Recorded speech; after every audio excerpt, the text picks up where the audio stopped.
And many narcotics drugs like psychiatric department, they can use. Then after digital technology, Right. So Vijaybhai and after જે geographical position. જી જી વિજયભાઈ આજે થોડા point બોલો, કંઈક contribute કરો.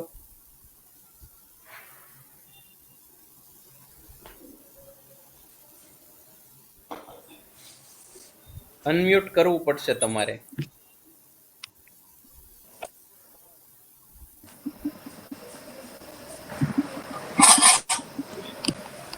અવાજ આવે છે કે નહીં વિજયભાઈ મારો? તમે મ્યુટેડ છો.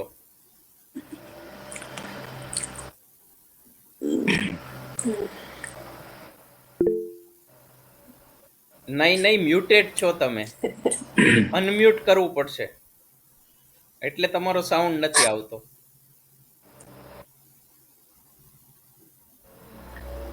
યસ, હવે અનમ્યુટ Yes. થયું. હવે બોલો. Now,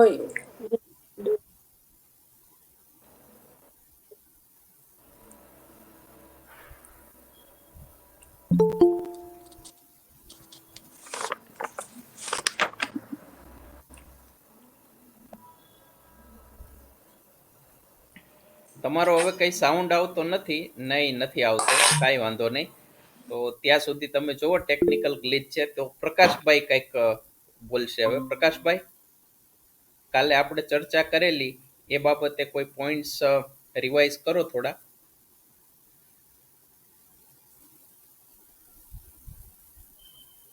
તમારે અનમ્યુટ કરવું પડશે.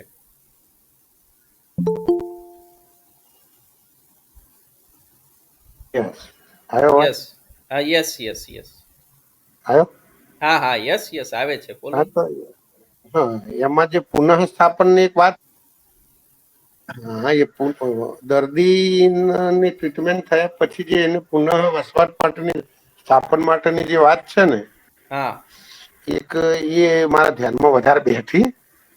અને બીજી વાત કે સમાજની અંદર આનો જે કોન્સેપ્ટ છે ને એને કઈ રીતે લેવામાં આવે છે.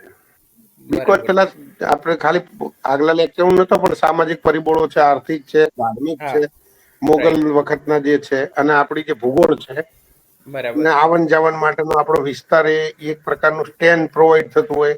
આ બધાની વચ્ચે દાખલા તરીકે બહુ બે બાબતો, એક પુનઃસ્થાપનની વાત, બીજી એક વાત હું એ કહેવા માંગુ છું કે જે સમાજ આને કઈ રીતે એક્સેપ્ટ કરે એમ. ખરેખર હું ગુનો માનું છું એને. રાઈટ, કરેક્ટ, બરાબર છે. યસ, સાચું કીધું તમે, વેરી ગુડ. હવે જે છે એ કરિશ્મા મેડમ કઈક પોઈન્ટ એમાં કન્ટ્રીબ્યુટ કરશો? કાલે આપણે ચર્ચા કરેલી હોય છે.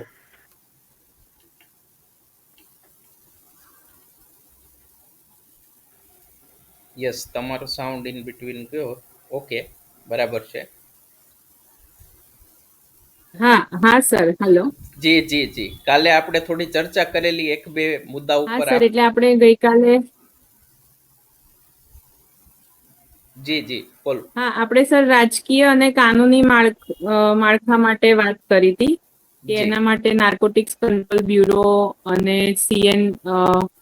સીબીએન સેન્ટ્રલ બ્યુરો ઓફ નાર્કોટિક્સનું જે હોય છે, એટલે એમાં ઉત્પાદન જે હોય છે, ચોરી મતલબ કોઈ હેરાફેરી કે હા, એ સંસ્થા છે એ આવી રીતના કોઈ ડ્રગ્સની એમ કેવાય ને હેરફેર કે કરતું હોય એના માટે દંડની જોગવાઈ ને રીતનું આપણે વાત કરી હતી. એ મુદ્દો મને થોડો જી કરેક્ટ એમાં છે. કરેક્ટ કરેક્ટ, એબ્સોલ્યુટલી, એકદમ તમે સાચી વાત, સચોટ ઇન્ફોર્મેશન આપી. નેક્સ્ટ આપણે જે છે હવે દુલારી મેડમને આપણે પૂછશું કોઈ મુદ્દો. આપ જણાવો, આપણે જે ચર્ચા કરેલી એ.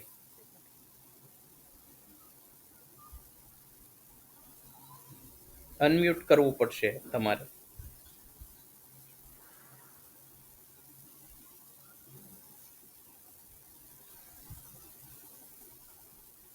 મારો અવાજ આવે છે દુલારી મેડમ?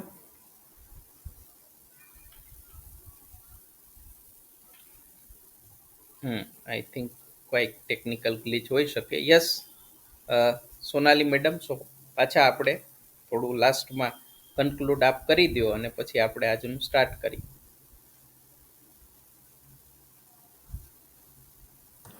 યસ સર, પછી લાસ્ટમાં જે હતું લો ઓફ એ થઈ ગયું સર, કાયદેસર અમલીકરણ જે હતું એ થઈ ગયું હતું. પછી આનું હતું હિડન સ્ટોરેજ જે હતું, હા રાઈટ, જે વિતરણ સંગ્રહ અને સંચાર જે હતું એનું, કરેક્ટ, એ હતું એમાં. પછી તો એમાં આપણે જણાવ્યું હતું કે કેવી રીતના એ લોકો એનું હિડન સ્ટોરેજ કરે છે. પછી એનું જે પ્રોડ્યુસર છે તમે બતાવ્યું હતું કેવી રીતના એમાં પ્રોડ્યુસર આવે, પછી ડિસ્ટ્રીબ્યુટર આવે એના, પછી રિટેલર ને દેન આફ્ટર જે લોકો એને યુઝ કરે છે વપરાશ કરતા, પછી એ લોકોની માહિતી આપી હતી. દેન પછી જે અત્યારે જે મોડર્ન કોઓર્ડિનેશન ટૂલ્સ છે એના વિશે માહિતી આપી હતી કે જીપીએસ, મોબાઈલ જે પેમેન્ટ એ લોકો કરે છે, સોશિયલ મીડિયાથી કરે છે. તો આમાં કેવી રીતના કેટલું બધું ટ્રાન્ઝેક્શન થાય છે એ પછી ગવર્મેન્ટને એમાં ખબર નથી પડતી, એ હતું.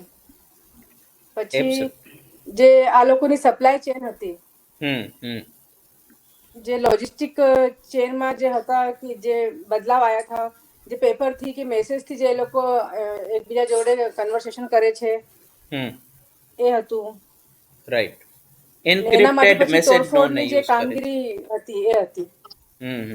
Correct, correct. ડાર્ક વેબ નો સર. યુઝ કરે, એન્ક્રિપ્ટેડ મેસેજીસ નો યુઝ કરે. સો અને સ્ટોરેજ એવી રીતે કરે કે આ બધું ચેલેન્જિંગ થઈ જાય. એટલા માટે ગવર્મેન્ટને આ કર્વ 100% કરવું એ બહુ મુશ્કેલ છે. અન્ટિલ અનલેસ જો ઇન્ડિવિજ્યુઅલ એવું વિચારે કે યસ આમાંથી મારે સ્ટોપ કરવું છે કે આ વસ્તુમાં મારે આગળ વધવું નથી, so it is a matter of choice, એવી આપણે વાત સોસાયટીમાં મેજરલી કરી શકીએ. જેમ મેં કીધેલું કે આપણે અત્યાર સુધી હિસ્ટોરિકલ બેકગ્રાઉન્ડની વાત કરી, આ યુનિટ આપણે કમ્પ્લીટ કર્યું. હવે નેક્સ્ટ, બીકોઝ થર્ડ યુનિટ માટે નથી જવું, સો આપણે જે સેકન્ડ, એમાં એક ક્રિપ્ટોકરન્સી નું બી આપણે બતાવ્યું હતું. Correct, correct. ટ્રાન્ઝેક્શન માટે ક્રિપ્ટોનો યુઝ થાય છે, ડિજિટલ ક્રિપ્ટોકરન્સી નું પેમેન્ટ. બી એક યુઝ બતાવ્યું હતું. કરેક્ટ, એટલા માટે એ ટ્રેક બહુ કરવું વધી ગયું છે મુશ્કેલ. અત્યારે. Yes, digital payment mode, so that is right. So હવે આપણે બીકોઝ સેકન્ડ યુનિટ ચાલે છે જે વીકેન્ડમાં અગેન પાર્થભાઈ એના લેક્ચર લેશે, સો એને રિલેવન્ટ જે આપણે ટર્મિનોલોજીસ છે કે કેસ સ્ટડીઝ છે એ આજે ચર્ચા કરશું, એટલે એને એકદમ રિલેવન્ટ થશે. કારણ કે જ્યારે દિવાળી વેકેશન પછી આપણે આવીશું ત્યારે પછી આપણે થર્ડ યુનિટ સ્ટાર્ટ કરીશું. સો હું મારી સ્ક્રીન શેર કરું છું અને આપણે એ બાબતે ચર્ચા સ્ટાર્ટ કરીએ. સો બેઝિકલી જે મેજર આમાં ટર્મિનોલોજીસ હોય છે એ બેઝિક આપણને ખ્યાલ આવી જાય તો એ બહુ ઇઝી થઈ જાય કોરિલેટ કરવું, સમજવું. બીકોઝ એ ફિક્સ છે ટર્મિનોલોજીસ અને એ યુઝ થાય છે ક્લિનિકલી પ્રેક્ટિસમાં. સો જ્યારે આગળ જતા આપ લોકો પણ ક્લિનિકલ પ્રેક્ટિસમાં જાઓ ત્યારે તમને આ બેઝિક વસ્તુનો એકદમ કન્સેપ્ટ ક્લિયર હોવો જોઈએ, જે આમાં ઇમ્પોર્ટન્ટ છે. સો આપણે અહીંયા એકદમ એને સિમ્પલ વેમાં with the example case study સાથે આપણે ચર્ચા કરીશું, જેમાં પાર્થભાઈએ લાસ્ટ સેટરડેના પણ જે ચર્ચા કરેલી એ મુદ્દા પણ સાથે એમાં સંમિલિત થશે, કોરિલેટ કરી શકશું એ મુજબની આ ચર્ચા આજે આપણે કરીશું. સો મારી પીપીટી વિઝિબલ છે, રાઈટ? દેખાય છે, કરેક્ટ?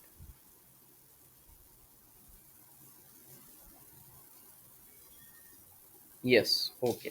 સો અહીંયા આપણે સિમ્પલ એક એક્ઝામ્પલથી સ્ટાર્ટ કરીએ કે કોફી, કેફેનની વાત કરીએ. સો કેવી રીતે જે કોફી છે કે આપણે ચા, કોઈ પણ એ વસ્તુ હોઈ શકે, સો એ એવરી ડે જે તમારી રૂટીન હોય, હેબિટ હોય, એમાંથી એ એડિક્શન, વ્યસન સુધી કેવી રીતે પહોંચી જાય છે.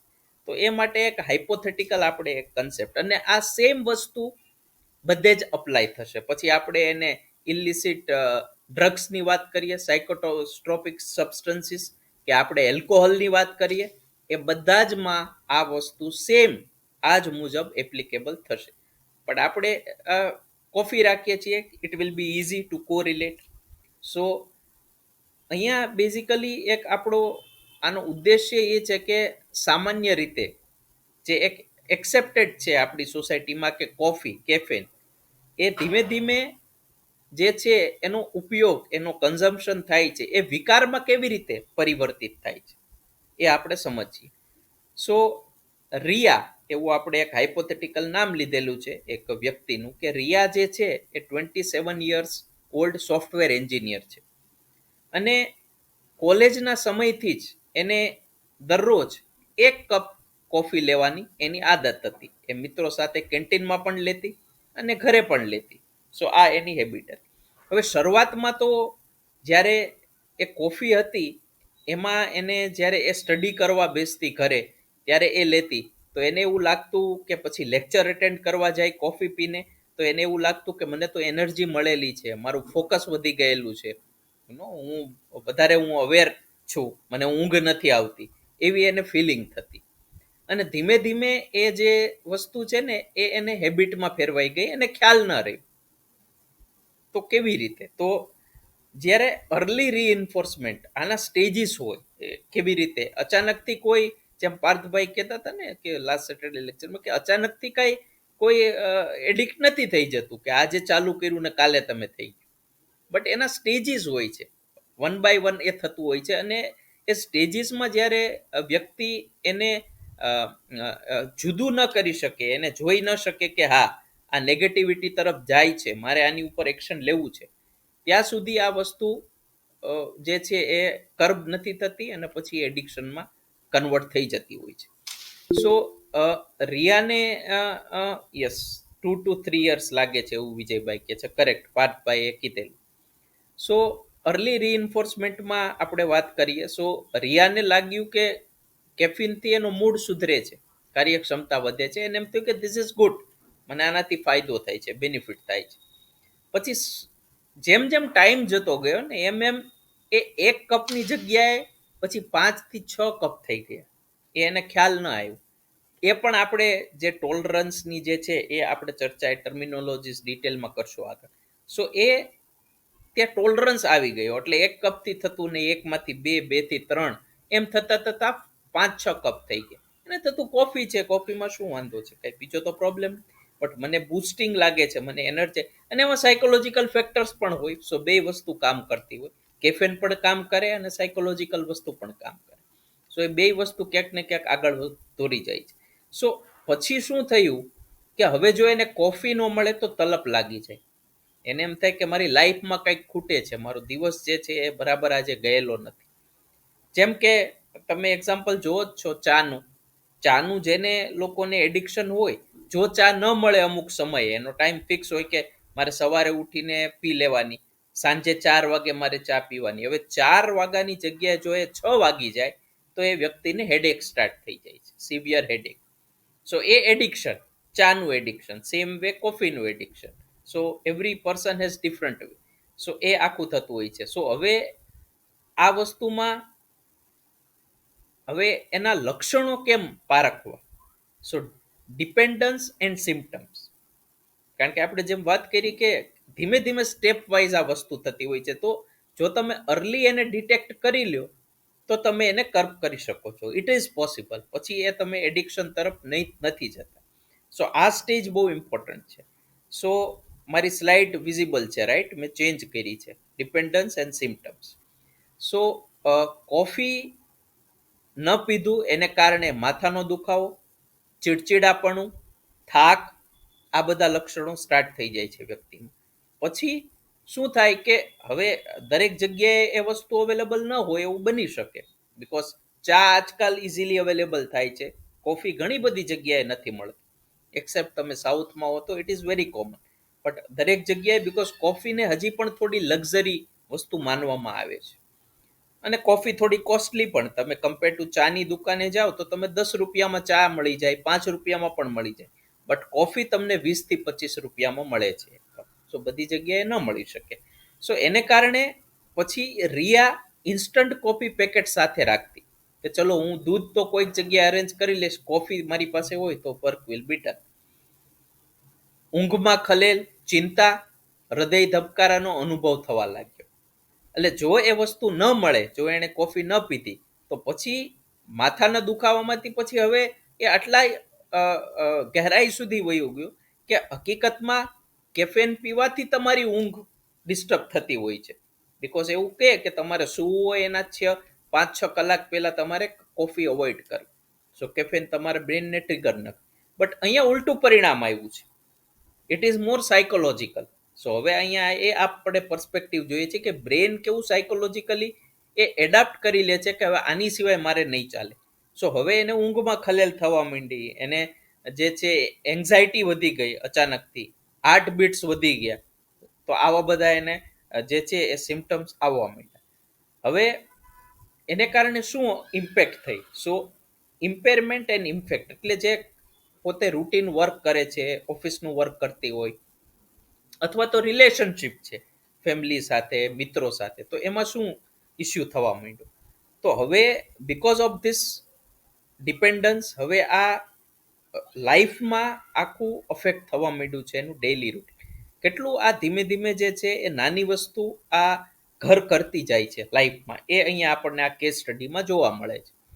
સો વધારે કેફીન લીધા પછી એને જે છે એ હવે ડિસ્ટર્બન્સ થવા માંડ્યું. હવે એવું પહેલા જેવું ફોકસ નથી રહેતું, ટોલરન્સ આવી ગયેલું છે, ઉશ્કેરાટ, ઇરિટેશન, અનઇઝીનેસ, ચીડચીડિયાપણું વધી જવું, ગુસ્સો કરવો, આ બધું હવે થવા માંડ્યું.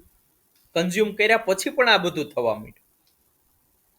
પછી જેના મિત્રો હતા, જેના પરિવારના સભ્યો હતા, તો એની સાથે પણ ગુસ્સો કરે અનનેસેસરી, મૂડ સ્વિંગ્સ આવે, અને એને સ્ટ્રેસ લાગે કે આ રિલેશનશિપમાં સ્ટ્રેસ છે, સ્ટ્રેસફુલ રિલેશનશિપ, હું રિલેશનશિપ હેન્ડલ નથી કરી શકતો, એવું એને હવે થવા માંડ્યું. અને હવે એને એમ થયું કે મારે હું પ્રયત્ન કરું, ખ્યાલ તો આવ્યો કે ભાઈ આ કોફીને કારણે આ થાય, so I should reduce it. But હવે જે છે એ ઘોડા તબેલામાંથી છૂટી ગયેલા છે. હવે એ સમય વયો ગયો કંટ્રોલ કરવાનો. એ કંટ્રોલનો સમય ત્યારે હતો જ્યારે 1 કપમાંથી 2 માંથી 3 માંથી 5 સુધી પહોંચે. જો ત્યારે એને કોઈ એમાં કર્વ કરવાનું કામ કરેલું હોત તો બેક ટ્રેક થઈ શકે. બટ હવે એ મુશ્કેલ થઈ ગયું છે. હવે it is a part and parcel of life. So હવે એને એમાં સક્સેસ મળતી નથી રિવર્સ કરવામાં આ કેસની અંદર. તો હવે એનું ડાયગ્નોસિસ અને ટ્રીટમેન્ટ કેવી રીતે થઈ શકે? સાયકેટ્રિસ્ટ જે છે એ કેવી રીતે એનું ડાયગ્નોસિસ અને ટ્રીટમેન્ટ કરે? સો આપણે જે ચર્ચા કરેલી ફર્સ્ટ લેક્ચરમાં કે DSM-5 જે છે લેટેસ્ટ 2021માં અપગ્રેડેડ વર્ઝન છે TR, એમાં ડૉક્ટર એને રિફર કરે છે, સાયકેટ્રિસ્ટ એને રિફર કરે છે કે શું શું એમાં કેરેક્ટરિસ્ટિક્સ હોય, સિમ્ટમ્સ હોય, જેને કારણે આપણે આ વ્યક્તિને એડિક્શનનું ટ્રીટમેન્ટ માટે આપણે કેટેગરાઇઝ કરીશું. સો એના મુજબ કેફેઇન યુઝ ડિસઓર્ડર જે છે એ ડાયગ્નોઝ થાય છે એ વ્યક્તિમાં, રિયામાં. અને પછી હવે ડૉક્ટર છે એ કેવી રીતે એની ટ્રીટમેન્ટ સ્ટાર્ટ કરે છે?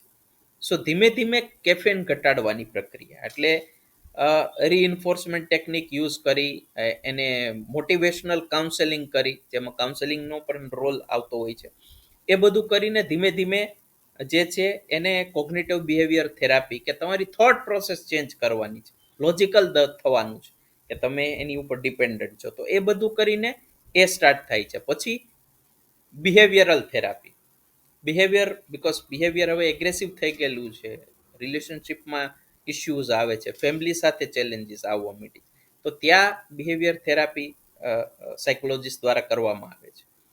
અને સ્લીપ હાઇજીન, ઊંઘની સ્વચ્છતા, sleep hygiene, because sleep disturb થઈ ગયેલી છે. જો કોઈ પણ વ્યક્તિની સ્લીપ ડિસ્ટર્બ થાય, બીકોઝ જે સ્લીપ છે એ very essential, because it is a natural process. સ્લીપની આપણે વાત કરીએ તો નેચરે એવું બનાવેલું છે કે સાંજે જેમ અંધારું થવા માંડે 6 વાગે 7 વાગે, એટલે મેલાટોનિન નામનું જે છે એ કેમિકલ ન્યુરો ટ્રાન્સમીટર રિલીઝ થવા માંડે છે બ્રેન.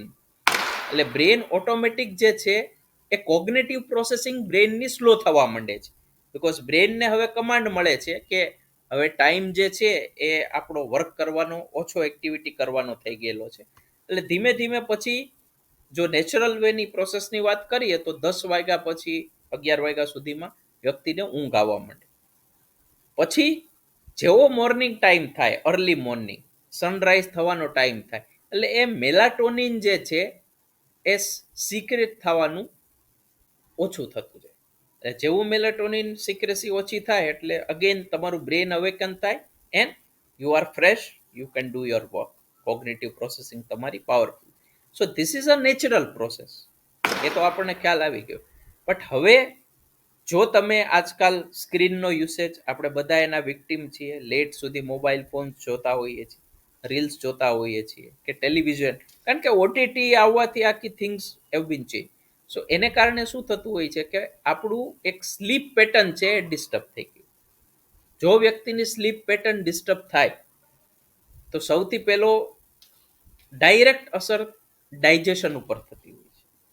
બિકોઝ તમે જ્યારે સૂવો ત્યારે કુદરતે એવું બનાવેલું છે કે તમારું ડાયજેશન પ્રોસેસ ફંક્શનિંગ કામ કરવા માંડે છે. બધી એનર્જી જે છે એ તમારી ત્યાં જતી હોય છે ડાયજેશન, બિકોઝ તમારું બ્રેન ત્યારે કામ નથી કરતું, એટલા માટે એ એનર્જી વપરાય છે અને ડાયજેશન પ્રોસેસમાં સ્ટાર્ટ થાય છે. સો એ વસ્તુ ડિસ્ટર્બ થતા, ડાયજેશન ડિસ્ટર્બ થતા પછી પેટની તકલીફો ઊભી થાય છે, ચીડચીડાપણું આવે છે, પછી જે છે ગુસ્સો આવે છે. બિકોઝ મારી પાસે જે પેશન્ટ્સ આવતા હોય, સો આઈ નો કે સૌથી મોટો પ્રોબ્લેમ એમનો જોઈએ તો એ સ્લીપ અને સ્લીપનો ડાયરેક્ટ કનેક્શન જે છે એ સ્ટમક સાથે, અને પછી ત્યાં બધું જ, એટલે ડિપ્રેશન, એન્ઝાયટી, આ બધા પેશન્ટ્સ જે આવતા હોય ઇન્સોમ્નિયાના, એટલે સૌથી મોટો એમનો જે પેટનો ઇસ્યુ એ સૌથી મોટો હોય છે. Is what I have found, અને સાયન્સ પણ એ જ કહે છે. સો અહીંયા સ્લીપ હાઇજીન બહુ ઇમ્પોર્ટન્ટ છે. જે ક્વોલિટી સ્લીપ આપણે કહીએ એ હશે તો થિંગ્સ વિલ બી ફાઇન. એટલે એ માટે રિયાને અવેર કરવામાં આવી, એને કાઉન્સેલિંગ કરવામાં આવ્યું. તો આમાંથી લર્નિંગ આઉટકમ્સ આપણને શું મળે કોઈ પણ વ્યક્તિને આ કેસ સ્ટડીમાંથી? કે એક તો એ વસ્તુ છે કે કેફીન જેવી સામાજિક રીતે સ્વીકાર્ય, this is socially acceptable. So caffeine જેવી જે એક સોશિયલી એક્સેપ્ટેડ વસ્તુ છે એ બેઝિકલી જે છે એ વ્યસનકારક બની જાય છે. લોકોને આ વસ્તુ ખબર નથી પડતી. સેકન્ડ છે શરૂઆતના લક્ષણો ઓળખી સમયસર મદદ લેવી જરૂરી. તમને ખ્યાલ હોય કે આ કેવી રીતે હું આ એડિક્શનમાં પહોંચી જાઉં છું વન બાય વન, એ તમને જો વસ્તુની ખબર હોય તો તમે એમાં અવેર થઈ શકો. કે જે રિયાનું મેં કેસ સ્ટડી કીધું કે એને 1 કપમાંથી 2, 2 માંથી 3 જ્યારે પહોંચ્યા, so there is a red alert કે હું આ 3 પીવા માંડી છું, now I should not do that. એક ઠીક હતું, સો એ બેકટ્રેક થઈ શકત, પણ પછી જ્યારે જ્યારે એક્સેસ થઈ જાય છે પછી એ વસ્તુ બહુ અઘરી થતી હોય છે. થર્ડ થિંગ, સેલ્ફ રેગ્યુલેશન, સ્વનિયંત્રણ અને જાગૃતિ વ્યસન અટકાવવાનું પ્રથમ પગલું છે. તો લોકોને આ બાબતે સોસાયટીમાં અવેરનેસ હોવી જોઈએ કે કેવી રીતે આ વસ્તુ તમે સેલ્ફ કંટ્રોલ કેવી રીતે કરી શકો, તમે સારી હેબિટ કેવી રીતે ડેવલપ કરી શકો, એઝ વેલ એઝ તમને જો આ બાબતે નોલેજ હોય કે આના કન્સિક્વન્સીસ શું આવે ફ્યુચરમાં, તો ડેફિનેટલી તમે જે છે એ એડિક્ટ થવું હોય એડિક્શનમાંથી તમે બચી શકો છો. હવે નેક્સ્ટમાં આપણે એનું ડિટેલ્ડ એનાલિસિસ અગેન કેસ સ્ટડીનું કરીએ. સો રિયા અને કેફીન આશ્રિતતા, સો એમાં શું થતું, એનું ડિપેન્ડન્સ કોફી ઉપર કેવી રીતે વધી ગયા. સો ફર્સ્ટ થિંગ છે કેફીનના પ્રારંભિક પ્રભાવ. સો શારીરિકમાં ફિઝિયોલોજીકલ ચેન્જીસમાં આપણે વાત કરીએ તો એલર્ટનેસ એની વધી ગઈ બ્રેનની, એઝ વેલ એઝ હાર્ટબીટ, હૃદયની ધડકન વધી ગઈ. સો આ એને એ અસર થતી. અને સાયકોલોજીકલ એની એકાગ્રતા અને ઉત્સાહમાં વધારો થયો, એટલે એને કિક લાગતી. પાર્થભાઈ કહેતા હતા ને કે મને કિક આવે છે, અમને બહુ મજા આવી. સો એ એને સ્ટાર્ટિંગમાં કિક લાગતી હતી કે કોફી પીતી ને કિક લાગતી, પણ એ કેફેન જે છે એ પછી ધીરે ધીરે એડિક્શનમાં કન્વર્ટ થઈ. પછી ઇન્ટોક્સિકેશન, નશો, એની અવસ્થા આવી. પહેલા સ્ટાર્ટિંગ થયું, પછી આ અવસ્થા આવી. એમાં શું થયું તો મગજ અને નર્વસ સિસ્ટમ પર તાત્કાલિક અસર થઈ, સીધી એને અસર કરી. તો એના લક્ષણો, કેરેક્ટરિસ્ટિક સિમ્ટમ્સ, તો કે ચીડચીડિયાપણું, પછી ઇરિટેબિલિટી, એન્ઝાયટી, મૂડમાં ફેરફાર થયા માંડ્યા, ઓબ્વિયસલી જે ગુસ્સો કરવો વારે વારે, અને ઇન્ટોલરન્સ, સહનશીલતા ઘટી ગઈ.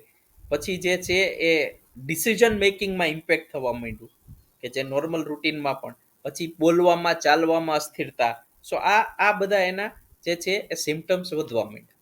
સો એનું આપણે એક એક્ઝામ્પલ લઈએ તો આલ્કોહોલ જ્યારે વાત કરીએ તો આલ્કોહોલનું તો ડાયરેક્ટ કન્ઝમ્પશન જ્યારે વ્યક્તિ કરે છે વધારે માત્રામાં, તો પછી એના વર્તનમાં, એના સાયકોલોજીકલ સ્ટેટસમાં, એમાં ઘણા બધા ફેરફારો તમને જોવા મળતા હોય છે. પછી નું સ્ટેજ આવ્યો ટોલરન્સ. સો હવે શું થયું કે પહેલા તો 1 કપમાં, 2 કપમાં, 3 કપમાં કામ થઈ જતું. હવે એ નથી થતું. હવે એ કિક નથી આવતી, એટલે 4, 5, 6 સુધી પહોંચે છે. એટલે ત્યારે શું થાય છે કે સમાન માત્રામાં દવા લેતા ઓછો પ્રભાવ. હવે એ શું છે કે દવા જ્યારે તમે સ્ટાર્ટ કરો છો તો જે દવા એટલે આપણે બેઝિકલી સાયકોટ્રોપિક સબસ્ટન્સીસ, અહીંયા દવા ગુજરાતીમાં લખ્યું છે, બટ એનું શું થાય કે ઇનિશિયલી તમે લેવાનું સ્ટાર્ટ કરો ત્યારે એ સબસ્ટન્સીસ જે છે એનો પ્રભાવ ઓછો થતો હોય છે. પછી શું થાય છે કે તમને ઈચ્છા થાય કે વધારે મારે લેવું પડશે, બીકોઝ હવે નથી. જેમ પેઇન કિલરની વાત કરીએ આપણે, એક સિમ્પલ કે પેરાસિટામોલ પહેલા શું થતું કે 100 મિલીગ્રામ 250 મિલીગ્રામ સુધીની આવતી, એ આપણે બધાએ જોયેલું છે, અને આપણને એ પેન ને બધી વસ્તુ કંટ્રોલમાં પણ થઈ જતી, ફીવરની. પછી 500 મિલીગ્રામ થઈ. હવે 500 મિલીગ્રામ પણ બોડીમાં અસર કરતી નથી, બીકોઝ આપણું બોડીનું હવે ટોલરન્સ લેવલ વધી ગઈ. So now it has come to 650 milligram. Dolo જે બહુ ફેમસ છે વિઓલનું, તો એ હવે ટોલરન્સ આવી ગયું. તો હવે ડોલો લ્યો તો જ તમને ઇફેક્ટ થાય. હવે યુ ગો ફોર 250 મિલીગ્રામ, તમને નહીં થાય. તો ડોલો પણ તમારે 2 ડોઝ લેવા પડશે, મોર્નિંગ ને ઇવનિંગ, જો વધારે હશે. So 1300 milligram, and in some cases 2000 milligram. So as per the tolerance ડોક્ટરને લાગશે એ મુજબ તમારા સિમ્ટમ્સ મુજબ એ પ્રિસ્ક્રાઇબ કરશે physician. So this is what the condition. Same way આમાં પણ થતું હોય છે.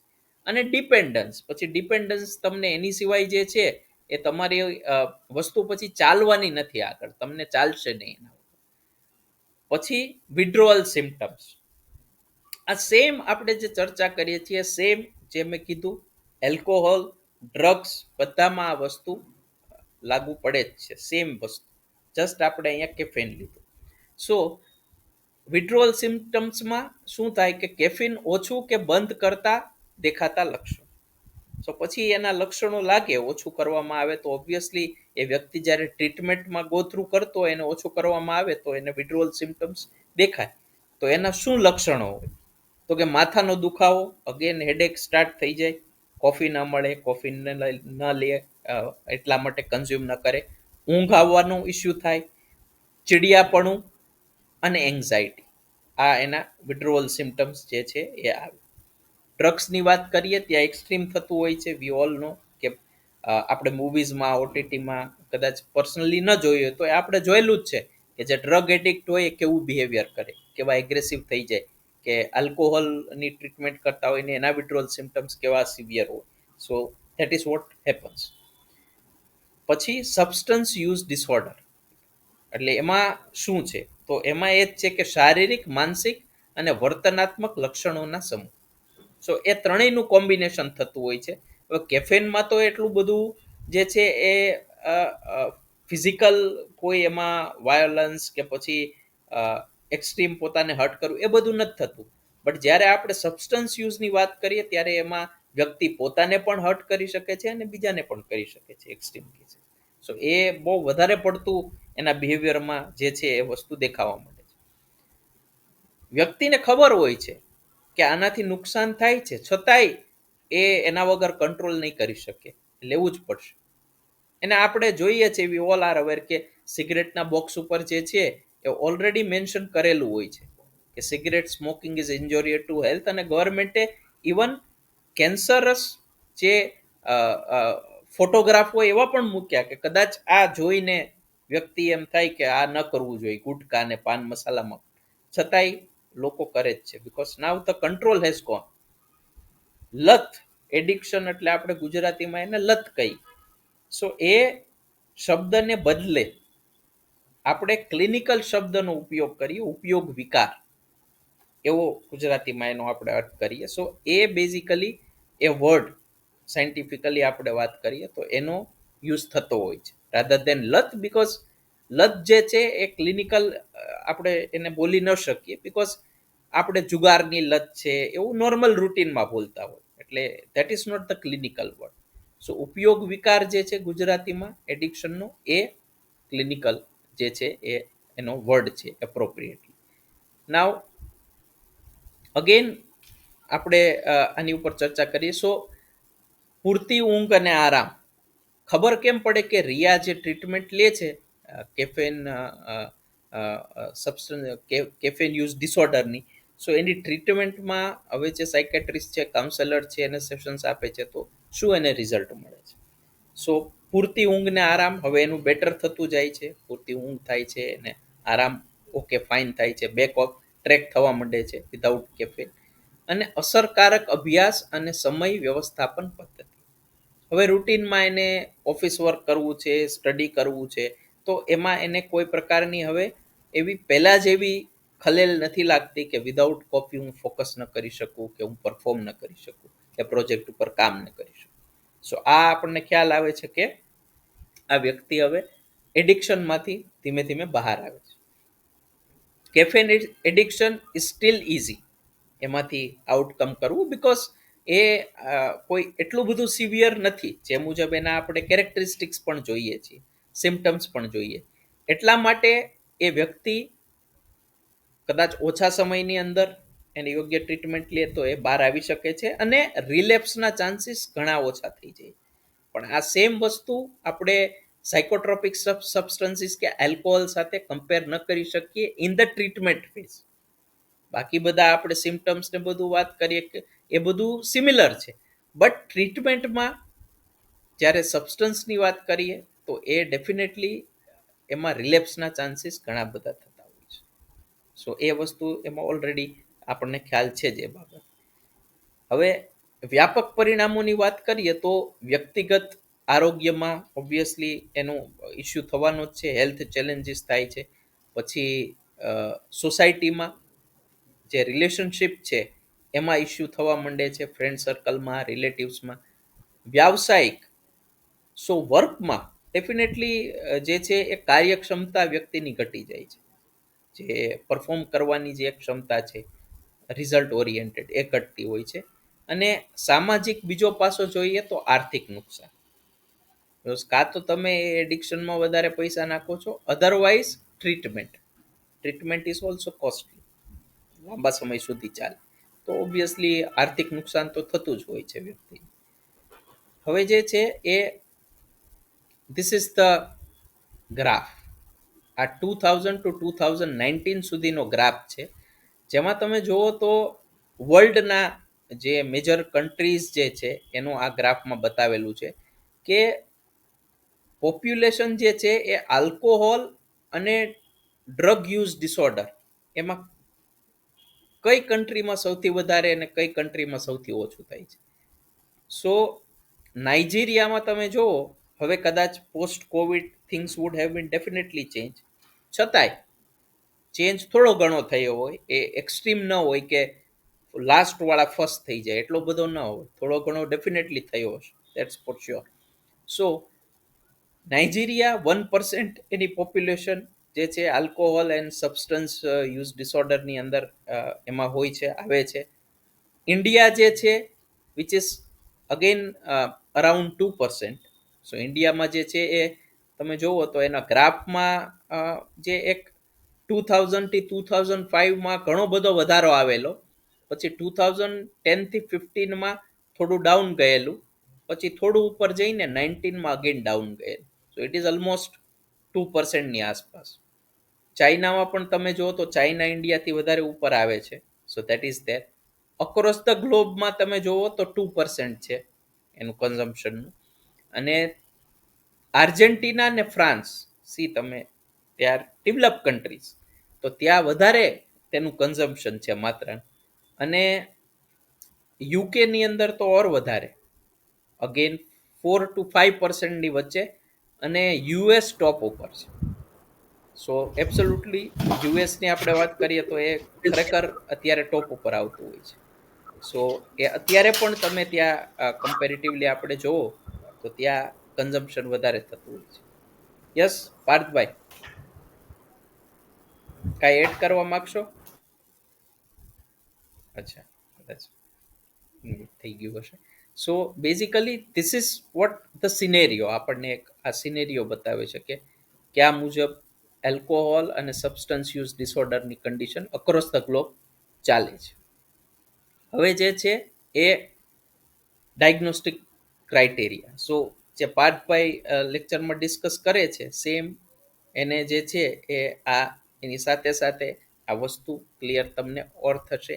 જે આપણે ટર્મિનોલોજીસની વાત કરીએ છીએ કે જે બેઝિક છે એ શું છે. તો આઈસીડીની જે મેં વાત કરેલી કે ICD 11. So ICD 11 then WHO જે 2019માં આવેલું છે એમનું, ધેન DSM-5 અને APA American Psychiatric Association 2022. So આ બધા એ જે છે એણે સંમિલિત કરીને એક ડાયગ્નોસ્ટિક ક્રાઇટેરિયા કોમન છે. સો આઈસીડી 11 મુજબ શું છે કે સાયકો એક્ટિવ સબસ્ટન્સીસ જ્યારે છે એનો એક અથવા વારંવાર ઉપયોગ ઘણા પ્રકારનું વિકારોનું કારણ બને છે. સો એનો જો કોન્સ્ટન્ટ યુઝ કરવામાં આવે તો ઓબ્વિયસલી ચેલેન્જીસ વધતી જાય છે. હવે આ દ્રવ્યોનો ઉપયોગ આનંદદાયક એટલે રિવોર્ડિંગ પ્લેઝર આપે છે. જે પાર્થભાઈ કીધું તું કિક લાગે છે, મજા આવે છે, એટલે એ રિવોર્ડિંગ લાગે. અને ફરીથી એનો ઉપયોગ કરવા માટે રીઇન્ફોર્સમેન્ટ થાય છે કે તમે એકવાર એ કન્ઝ્યુમ કર્યું હોય પછી તમને આગળ એમ થાય કે હજી હું બીજી વાર કરું. બીકોઝ જ્યારે એ વસ્તુ તમને આવે તો એ સ્કીમા તમારા બ્રેનમાં ઓલરેડી છે. સાયકોલોજીમાં ટર્મ છે કે સ્કીમા, એટલે તમારા બ્રેનમાં એ એક્સપિરિયન્સ સ્ટોર થઈ ગયેલો છે કે જ્યારે હું આ વસ્તુ કન્ઝ્યુમ કરું તો મને મજા આવે છે, કિક લાગે છે, સો હું આ અગેન યુઝ કરીશ. ધેન એને કારણે શું થતું હોય છે કે ડિપેન્ડન્સ, એની ઉપર ડિપેન્ડન્સ વધતું જાય છે. સો આ દ્રવ્યો બેઝિકલી શારીરિક અને માનસિક બે પ્રકારના નુકસાન પહોંચાડે છે. That's for sure. Because psychologically first start થાય છે બીકોઝ એની વગર વ્યક્તિ રહી નથી શકતા, અને પછી જે છે એ ફિઝિયોલોજીકલ 100% એની અસર થાય છે. હવે આઈસીડી મુજબ 14 ટાઈપ્સ ના જે છે એ દ્રવ્યોના પ્રકારો છે, એને કેટેગરાઇઝ કરેલા છે. આપણને તો થોડા ઘણા જ ખબર હોય, બટ આ 14 or in detail. So alcohol એ આપણને ખબર હોય, કેનેબિસ છે, ધેન સિન્થેટિક કેનેબિનોઇડ્સ. સો કૃત્રિમ કેનેબિનોઇડ્સ આ એક પ્રકારના છે. પછી ઓપિયોઇડ્સ, ધેન નિંદ્રાવર્ધક એન્ઝાયોલિટિક્સ, એટલે સિડેટિવ્સ, હિપ્નોટિક્સ, એન્ઝાયોલિટિક્સ, ધેન કોકેન, ધેન સ્ટિમ્યુલન્ટ્સ એટલે જે તમારા બ્રેનને ઉત્તેજન આપે, ટ્રિગર કરે, રિવોર્ડિંગ એક્સપિરિયન્સ આપે. સો એમાં એમ્ફેટામાઇન્સ છે, પછી મેથાએમ્ફેટામાઇન્સ છે, પછી મેથ કેથિનોન. હવે મેથ કેથિનોનનું શોર્ટ ફોર્મ તમે સાંભળેલું હશે, મેથ કે છે, એટલે એ બહુ પોપ્યુલર યુથમાં ડ્રગ્સ છે આજના કલ્ચરની અંદર. પછી સિન્થેટિક કેથેનોઇન છે, કેફેન વી ઓલ નો, કોફીનું. પછી હેલ્યુસિનેજન્સ, કારણ કે લોકોને શું થાય કે જો કોઈને રિયાલિટી ગમતી નથી, બીકોઝ લાઈફમાં અપ્સ એન્ડ ડાઉન્સ તો આવવાના જ છે, કોઈનું લાઈફ એક પ્રકારે ચાલવાનું નથી. સો એમાંથી એસ્કેપ કરવા માટે લોકો હેલ્યુસિનેજન્સ લે, એટલે ટ્રાન્સ સ્ટેટમાં એ લોકો વયા જાય. આપણે મૂવી ઓટીટીમાં આ બધું જોયેલું છે. So these are the હેલ્યુજીન.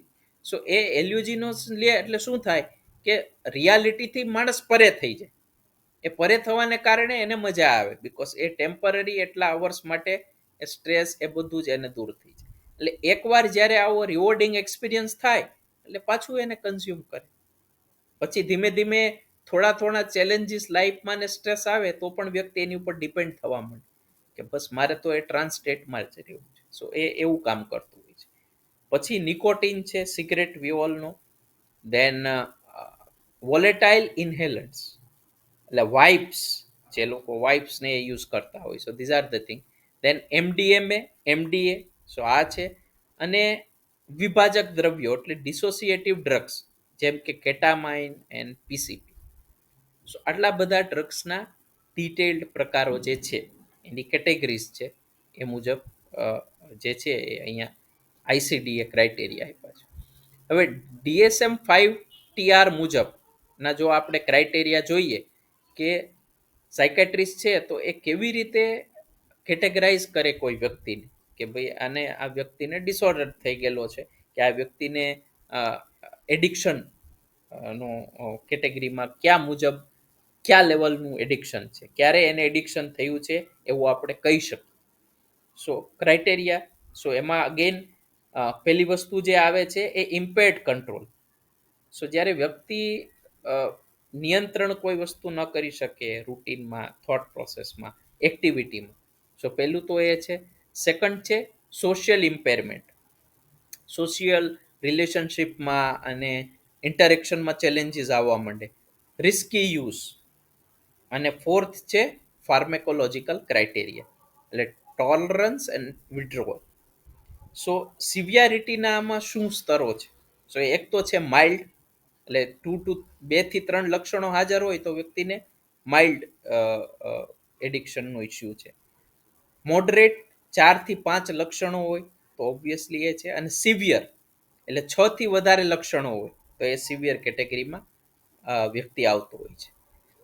હવે એને ડિટેલમાં જોઈએ. સો ઇમ્પેર્ડ કંટ્રોલ એટલે શું? નિયંત્રણમાં ખામી.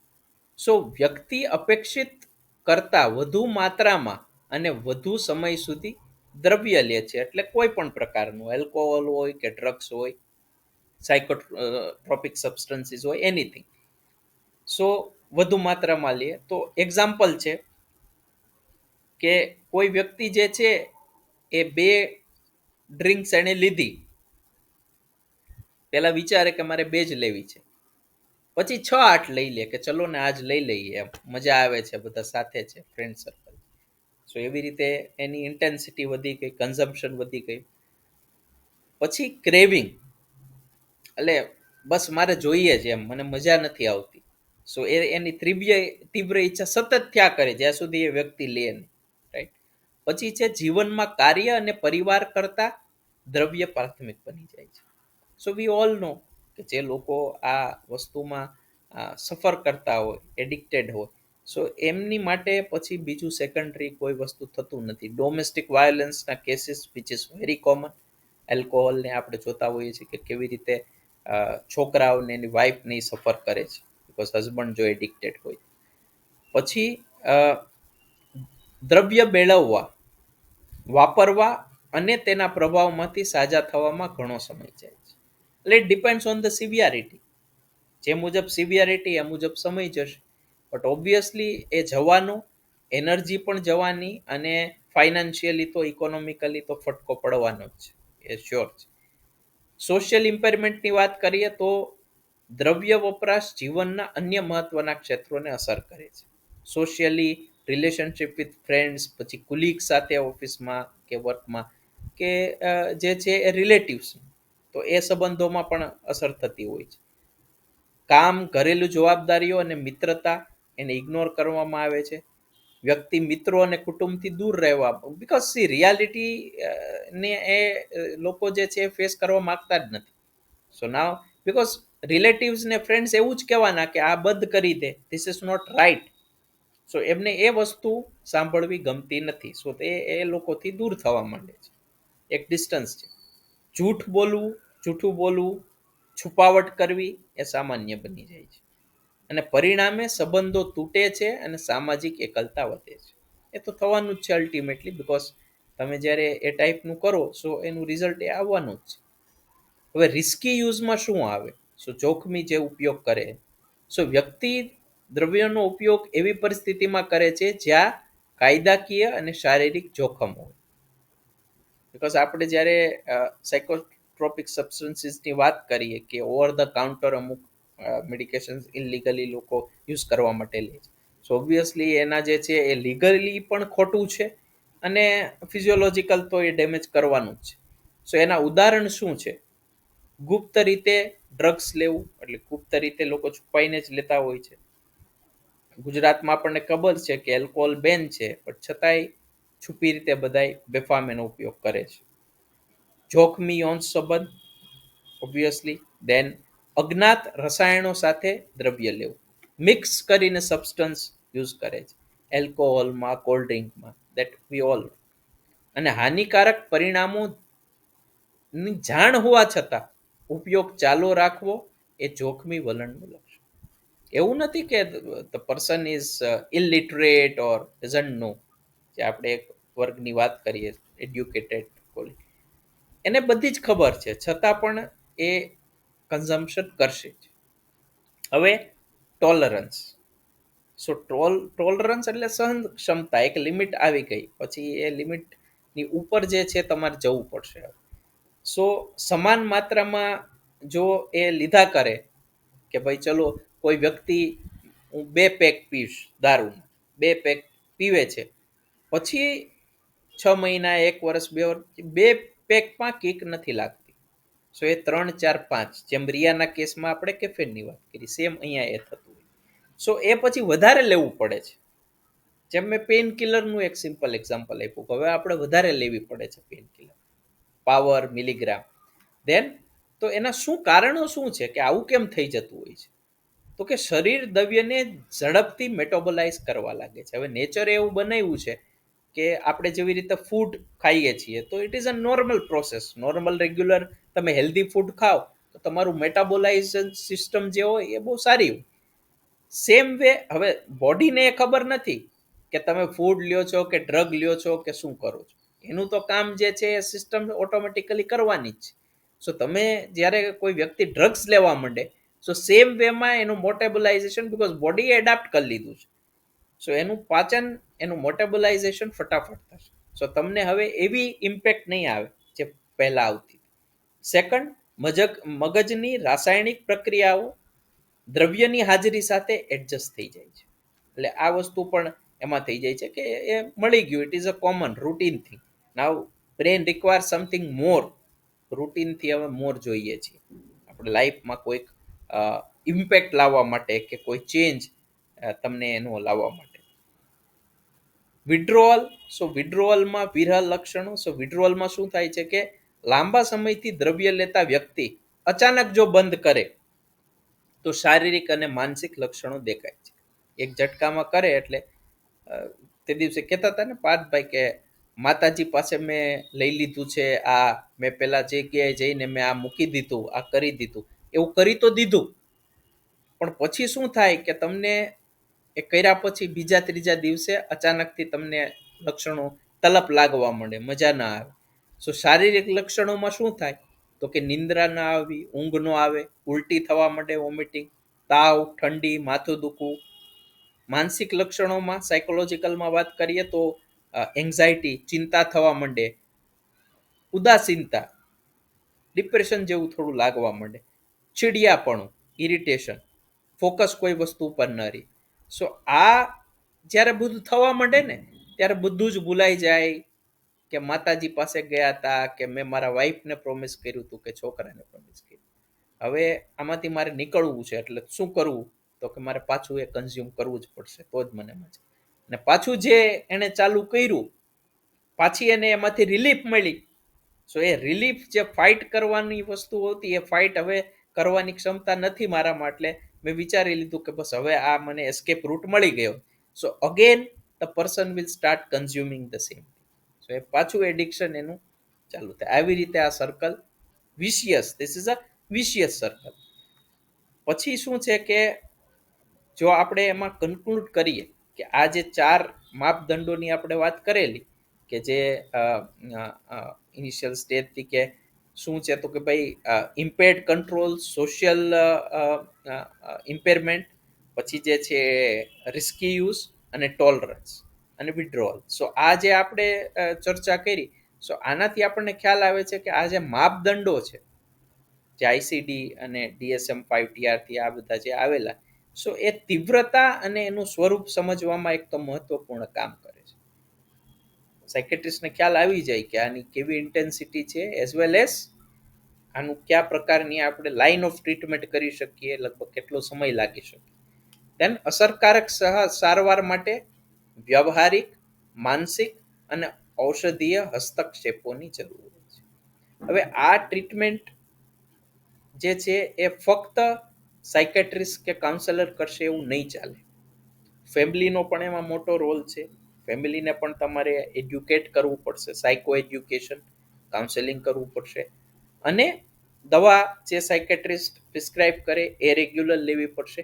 સો એ બધી જ રીતે rather then putting stigma on the person, જે તે દિવસે પાર્થભાઈએ સેટરડેના ચર્ચા કરેલી કે સ્ટિગ્માની રીતે એને નથી તમારે કરવાનું, કારણ કે તમે જો સ્ટિગ્માની રીતે કરશો તો એ વ્યક્તિ ક્યારે પણ બહાર નહીં આવી શકે.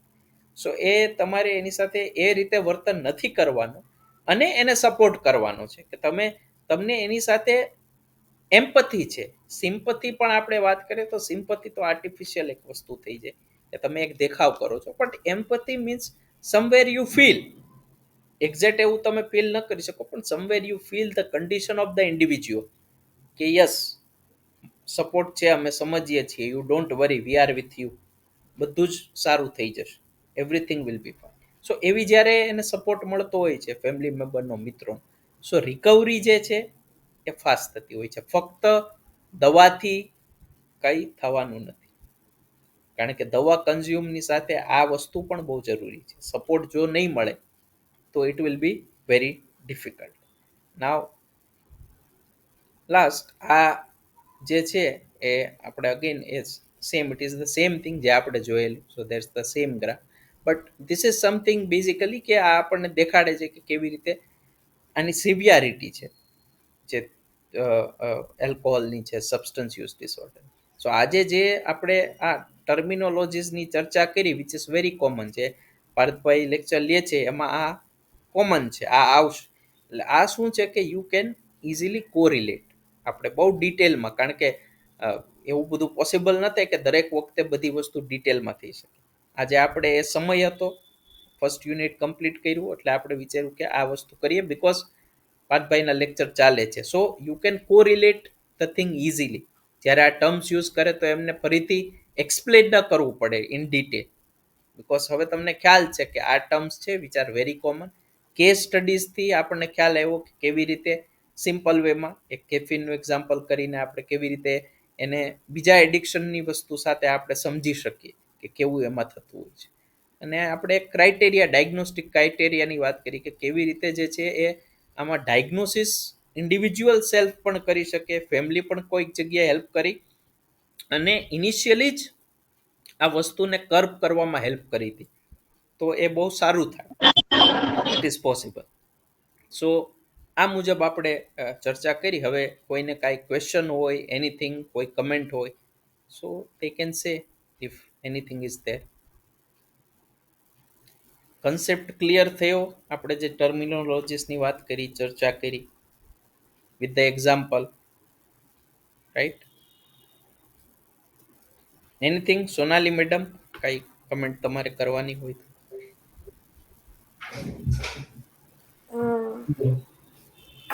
નો સર, મને સમજી ગઈ છું. મેં જે રિયાનું એક્ઝામ્પલ આપીને સમજાયું છે, રાઈટ, એક્ઝામ્પલથી વધારે સમજમાં આવે છે. કરેક્ટ, રાઈટ, એબ્સોલ્યુટલી ક્લિયર છે સર બધું. ઓકે, હેલો, યસ કેમ છો યસ બધા? Parthbhai. Good evening sir. Good evening. સારું, મેં થોડુંક મજામાં સાહેબ. હા, મેં થોડું જોઈન કર્યું એક્ઝામ્પલ ચાલુ હતું ત્યારથી. તો ગુડ બરાબર. સારું, તમે ઘણું બધું કામ ઈઝી કરી દીધું મેહુલભાઈ. રાઈટ, કારણ કે તે દિવસે મેં જોયું ને, મેં કીધું આ સેટરડેના તે પેલું ચેલેન્જિંગ લાગતું હતું, એટલે મારું યુનિટ પૂરું થયું એટલે મેં કાલે જ કીધું હતું. મેં કીધું હું આ ટર્મિનોલોજીસની વાત કરું એટલે શું કે તમે મેઇન ઇમ્પોર્ટન્ટ વસ્તુ પર ફોકસ કરી શકો, આમાં સમય વેસ્ટ ન થાય. એટલે આઈ સેટ કે હું આ ટર્મિનોલોજીસનું કરી લઉં એટલે ઈજી, અને આપણે પછી ના, થર્ડ સરસ. યુનિટ વેકેશન પછી સ્ટાર્ટ કરશું, એટલે દેટ વિલ બી ફાઇન. સો એ મુજબ મેં ચર્ચા આજે કરી લીધી, એટલે યસ યસ. બરાબર ને? બીજું કાંઈ પાર્થભાઈ, બીજી એની કમેન્ટ? વિજયભાઈ, એમને કંઈક ઓડિયોમાં બહુ ઇશ્યુ આવે છે, ના ના, બસ આ થોડું પ્રોસેસિંગ કરે. એ અનમ્યુટ કરે છતાંય અવાજ નથી આવતો. અચ્છા ધેટ્સ ઓકે ધ પ્રોબ્લેમ. એવું થાય છે. ના ના કઈ નહીં. એ તો મેસેજ ગ્રુપમાં કરી દેવાનું એવું લાગે તો પછી. હા એ જ એમ મેં અહીંયા ચેટમાં કરેલો. સો એબ્સોલ્યુટલી તો આજે પછી આપણે વાઇન્ડ અપ કરીએ અને બધાને wishing you all happy Diwali, happy new year. અને પાર્થભાઈનું હજી વીકેન્ડમાં લેક્ચર છે એટલે એ ડેફિનેટલી અટેન્ડ કરજો, બિકોઝ મારો લેક્ચર પૂરો થયો છે, એમનો બાકી છે. સો એ કરી અને પછી દિવાળી વેકેશન, એટલે વીકેન્ડ પછી જ એમ હા પણ હા દિવાળી છે. યસ યસ આપણે સેટરડે નું રાખી દઈશું એક okay. Okay sir, happy Diwali ને happy new year in advance sir. Yes yes, same to you all. Okay sir, good night. Okay, good night. ચાલો, બાય પાર્થ.